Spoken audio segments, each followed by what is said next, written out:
सत्यनिष्ठा से प्रतिज्ञान करता हूं कि जो 20 मई 2014 ये वो दिन था जब राज्य के महादलित समुदाय से आने वाले जीतन राम मांझी ने नीतीश कुमार के हाथों से बिहार की कमान अपने हाथ में ली थी।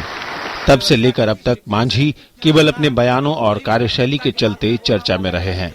जेडीयू के नेताओं को मांझी की कार्यशैली पसंद नहीं आ रही थी और जब पार्टी ने उनकी जगह नीतीश कुमार को फिर से कुर्सी पर बिठाने का फैसला किया तो मांझी ने बगावती तेवर अपना लिए। पार्टी अध्यक्ष के तौर पर फैसले को अमल में लाने की जिम्मेदारी शरद यादव की थी, सो उन्होंने 7 फरवरी को पार्टी विधानमंडल दल की बैठक बुलाई। लेकिन मांझी कहां मानने वाले थे। उन्होंने शरद की बुलाई बैठक को असंवैधानिक करार देते हुए उसमें जाने से इनकार कर दिया और 20 फरवरी को अपनी तरफ से बैठक बुला ली। जिस समय असेंबली की बात आएगी और इस प्रकार की बात है, हम 20 तारीख से असेंबली बजट सेशन आहूत कर रहे हैं।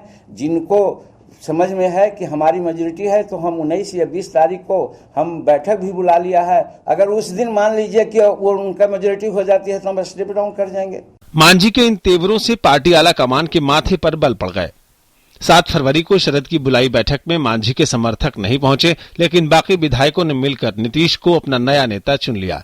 इस घटनाक्रम से भड़के मांझी ने नीतीश समर्थक 2 मंत्रियों को कैबिनेट से बाहर का रास्ता दिखा दिया। यही नहीं, कैबिनेट की बैठक में नीतीश समर्थक मंत्रियों के विरोध के बावजूद एक प्रस्ताव पास कराकर विधानसभा को भंग कराने का अधिकार अपने पास रख लिया। इस बीच 8 फरवरी को नीति आयोग की बैठक में हिस्सा लेने दिल्ली पहुंचे मांझी ने पीएम से अलग से मुलाकात कर सियासी माहौल गर्मा दिया। हालांकि मांझी का दावा था कि इन्होंने केवल राज्य के लिए पीएम से मदद मांगी, लेकिन मांझी ने यह कहकर साफ संकेत दे दिए कि मांझी की नाव कभी नहीं डूबती। पार्टी प्रेसिडेंट को कहीं अधिकार नहीं है लेजिस्लेचर पार्टी की बैठक को बुलाना, और उन्होंने बुलाया बिना मेरे कंसेंट के बुलाया। और इस तरह से हमारे नीतीश कुमार जी बहुत अच्छे आदमी रहे हैं, लेकिन सत्ता के बिना वो नहीं रह सकते। वो साबित हो गया है कि नकली चेहरा बाहर था और असली चेहरा छिपा हुआ था। दोनों पक्ष अपने अपने तर्कश से तीर निकालते रहे और आखिरकार 9 फरवरी को पार्टी ने मांझी पर अनुशासनहीनता का आरोप लगाते हुए उन्हें पार्टी से निष्कासित कर दिया। शरद यादव जी ने श्री जीतन राम मांझी को अनुशासनहीनता के आरोप में पार्टी की प्राथमिक सदस्यता से अविलंब प्रभाव से निष्कासित कर दिया है।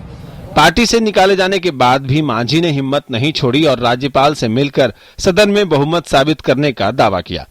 इसी बीच सोमवार को ही सरकार बनाने का दावा पेश करने के लिए नीतीश कुमार आला नेताओं के साथ राज्यपाल केसरीनाथ त्रिपाठी से मिले।